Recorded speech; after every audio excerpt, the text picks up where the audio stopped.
আসসালামু আলাইকুম। আমি মোহাম্মদ রেজাল হাওলাদার আপনাদের সাথে আছি প্রতি মাসেই ক্রিকেট বিশ্লেষণ নিয়ে। আপনারা জানেন বাংলাদেশ ও আফগানিস্তানের মধ্যকার 3টি টি-20 সিরিজ অনুষ্ঠিত হয়। সেখানে বাংলাদেশ 2টিতে জয়লাভ করে সিরিজ নিজেদের করে নিয়েছে। আগামীকালকে তৃতীয় টি-20 সিরিজ অনুষ্ঠিত হবে শারজায় এবং সে খেলাটিতে আফগানিস্তানকে হোয়াইট ওয়াশ করার লক্ষ্যে বাংলাদেশ শারজা স্টেডিয়ামে মাঠে নামবে। আপনাদের জানিয়ে দেই যে দ্বিতীয় টি-20তে বাংলাদেশ দারুণভাবে জয়লাভ করেছে আফগানিস্তানের ব্যাটারদের কাছ থেকে। তারা এক প্রকার ছিনিয়ে এনেছে, সিরিজটি নিজেদের করে নিয়েছে। প্রথম টসে জিতে আফগানিস্তান ব্যাটিংয়ে নামে। তারা নির্ধারিত 20 ওভারে 5 উইকেটে 147 রান করতে সক্ষম হয়। এস আতাল তিনি 19 বলে 23 রান করতে সক্ষম হয়েছেন। একটা 4 ও দুটা ছক্কা মারেন। তার স্কোয়াড রান রেট ছিল 121.05 এবং ইব্রাহিম জাদরান তিনি 37 বলে 38 রান করতে সক্ষম হন। 3টি 4 একটি ছক্কা এবং 102 স্কোয়াড দশমিক 70 স্কোয়াড রেটে রান করতে সক্ষম হন। গুরবাস তিনি 22 বলে 30 রান করতে সক্ষম হন। তিনি একটা 4 ও দুটা ছক্কা মারেন। 137.36 স্কোয়াড রেটে তিনি রান করেন। ওয়াফুল্লাহ তিনি 4 বলে 1 রান করতে সক্ষম হন। তার স্কোয়াড রান ছিল 25। রাসুলি তিনি 9 বলে 14 রান করতে সক্ষম হন। তিনি দুটো ছক্কা মারেন। 155.56 স্কোয়াড রেটে তিনি রান করেন। ওমর জাই তিনি 17 বলে 19 রান করতে সক্ষম হন। তিনি একটা ছক্কা মারেন। 111.76 স্কোয়াড রেটে তিনি রান করেন। মোহাম্মদ নবী দারুণ তিনি খেলেন, যদিও তিনি বয়স্ক প্লেয়ারদের মধ্যে বিশ্বের মধ্যেও একজন। তিনি মাত্র 12 বলে 20 রান করতে সক্ষম হন। তিনি দুটো 4 ও একটা ছক্কা মারেন। 166.66 স্কোয়াড রেটে তিনি রান করেন। বাংলাদেশ এক্সট্রা রান দেয় 2। এগিয়ে টোটাল আফগানিস্তানের রান দাঁড়ালো 5 উইকেটের বিনিময়ে নির্ধারিত 20 ওভারে 147 এবং বোলিং এ শরীফুল ইসলাম দারুণ তার পারফরমেন্স। তিনি নির্ধারিত 4 ওভার বল করে 13 রান দিয়ে একটা উইকেট নেন। তিনি প্রতি ওভারে রান দেন 3.25 করে এবং নাসুম আহমেদ তিনি 4 ওভার বল করে 25 রান দিয়ে 2টি উইকেট তুলে নেন। তিনি প্রতি ওভারে রান দেন 6.25 এবং মোহাম্মদ সাইফুদ্দিন তিনি নির্ধারিত 4 ওভার বল করে 22 রান দিয়ে কোনো উইকেট পাননি। তিনি প্রতি ওভারে রান দেন 5.50 করে। মোহাম্মদ মুস্তাফিজুর রহমান তিনি 4 ওভার বল করে 40 রান দিয়ে কোনো উইকেটের দেখা পাননি। তিনি প্রতি ওভারে রান দেন 10 করে এবং রিশাদ হোসেন তিনি দারুণ বল করেন। 4 ওভার বল করে 45 রান দিয়ে দুটি উইকেট তুলে নেন। তিনি প্রতি ওভারে রান দেন 11.25 করে। এই ছিল বাংলাদেশের বোলিং ফিগার এবং আফগানিস্তানের ব্যাটিং ফিগার। এবার আসি বাংলাদেশ ব্যাটিংয়ে কে কি করলো। প্রথম ওপেনিংয়ে নামেন তানজিন হাসান। তিনি 7 বলে মাত্র 2 রান করেন, অর্থাৎ কোনো 4 বা 6-এর দেখা তিনি পাননি। তিনি তার রান স্কোয়াড রান রেট হয়েছে 28.57 এবং পারভেজ হোসেন ইমন তিনি 5 বল খেলে 2 রান করতে সক্ষম হন। তার কোনো 4 ও 6-এর দেখা তিনি পাননি। তিনি তার রান স্কোয়াড রান রেট হয়েছে 40.00 এবং শামীম হোসেন পাটোয়ারি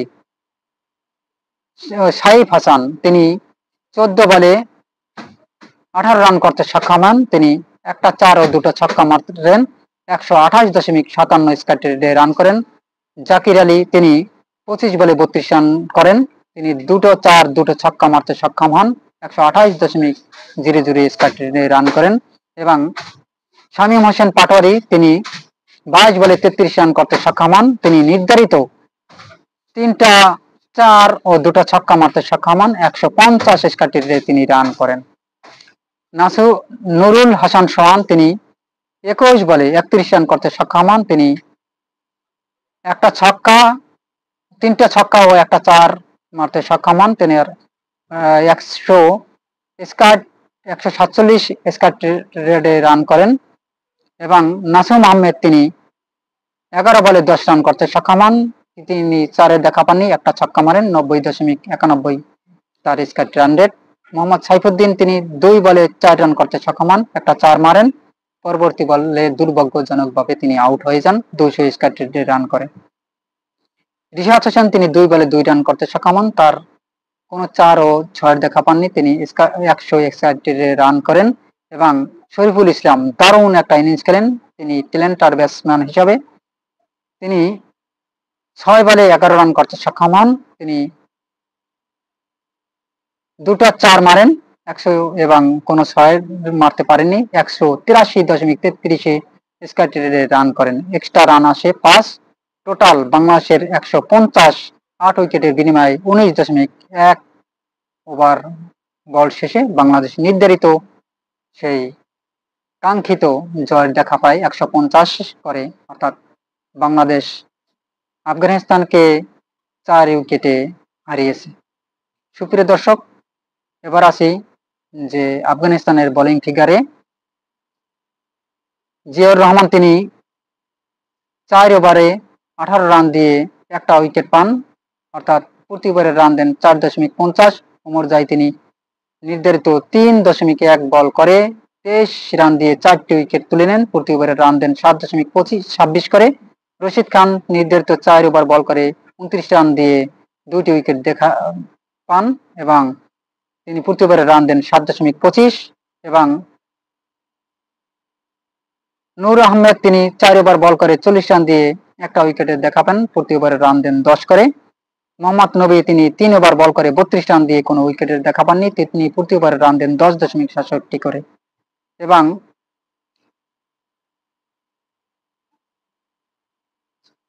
তিনি আহমেদ জাই তিনি 1 ওভার বল করে 8 রান দিয়ে কোনো উইকেটের দেখা পাননি, তিনি প্রতি ওভারে রান দেন 8 করে। এই ছিল বাংলাদেশের ব্যাটিং ফিগার ও বোলিং ফিগার। আগামীকাল হতে যাচ্ছে বাংলাদেশের তৃতীয় টি-20 শেষ টি-20, এটা অনুষ্ঠিত হবে শারজা স্টেডিয়ামে, আপনাদের জানিয়ে দেই। এবং এই খেলা আফগানিস্তানের বাঁচা মরার খেলা। আপনারা জানেন যে এই খেলায় যে যদি আফগানিস্তান হেরে যায় তাহলে আফগানিস্তান হোয়াইট ওয়াশ হবে এবং বাংলাদেশ যদি জিতে যায় বাংলাদেশ হোয়াইট ওয়াশ করবে আফগানিস্তানকে। তবে 3টিতে যদি হেরে যায় তাহলে রশিদ খানের মুখ কেমনে দেখাবে, তিনি নাকি এশিয়ার 2য়তম দল হিসাবে তিনি দাবি করেন। আসলে কাউকে নিজেকে নিজে যে বড় বলে সেই বড় নয়, লোকে যারে বড় বলে সেই বড় হয়, কথায় আছে। রশিদ খানের কথা হবে না, যারা জিতবে তারা খেলে জিততে হবে, মুখের কথায় কিন্তু জেতা সম্ভব না। সুপ্রিয় দর্শক, আপনাদের মতামত কি? রশিদ খান কি কথাটি ঠিক বলেছিল তারা আগে, নাকি এশিয়ার 2য়তম দেশ ক্রিকেট শক্তিতে? অবশ্যই কমেন্টে জানাবেন এবং ভিডিওটি ভালো লাগলে আমার চ্যানেলটি সাবস্ক্রাইব করুন, লাইক ও শেয়ার দিয়ে সবার মাঝে ছড়িয়ে দিন। আজ এই পর্যন্তই। আসসালামু আলাইকুম ওয়া রাহমাতুল্লাহি ওয়া বারাকাতুহু।